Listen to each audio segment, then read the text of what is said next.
আসসালামু আলাইকুম। কি অবস্থা সবার? আশা করি সবাই ভালোই আছেন। আমিও আছি আলহামদুলিল্লাহ। আমি ডাক্তার দেখাতে ঢাকা যাব, তাই রেডি হচ্ছে। আসলে বেশি কিছু নেই না, কারণ আমরা তো দিনে দিনে ফেরত আসি। এই কারণে আমি যাচ্ছি একসাথে অনেকে।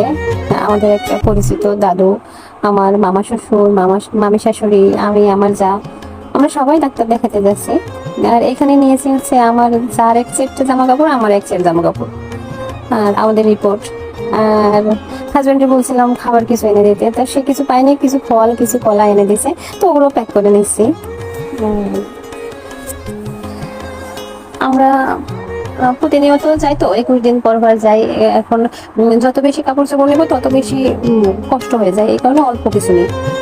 এরপর আমাদের দেখেন আমরা রেডি হয়ে গেছি, আমাদের ব্যাগ গোছানো হয়ে গেছে। এখন আমরা গাড়ির জন্য অপেক্ষা করছি। আমাদের কালীগঞ্জ থেকে আমাদের বাসা বেশ খানিক দূরে, এখান থেকে ইজি বাইকে যেতে হবে। আমাদের গাড়ি হচ্ছে 12টা 15। এরপর আমরা কালীগঞ্জ চলে গেলাম, গিয়ে বাসের অপেক্ষায় বসেছিলাম। এরপর বাসও আসলো, বাস আসার পরে আমরা সবাই একসাথে গাড়িতে উঠলাম, উঠে বসলাম, আল্লাহ ভরসা করে রওনা দিলাম। তারপর আমরা ভোর চারটে যখন, তখন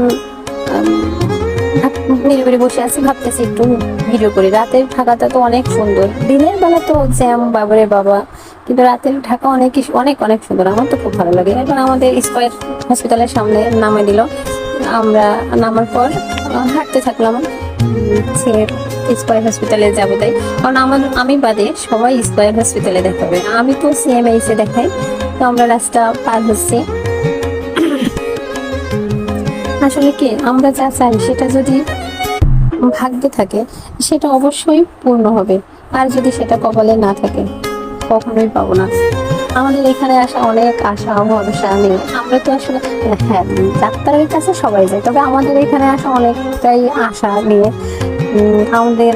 আমার যা আমার তো আল্লাহ জানি না আল্লাহ কি করবে। আমার তো ডাক্তার বলে যে আমার কনসিভ করার ধারণা ক্ষমতা নেই, তবে আমার যা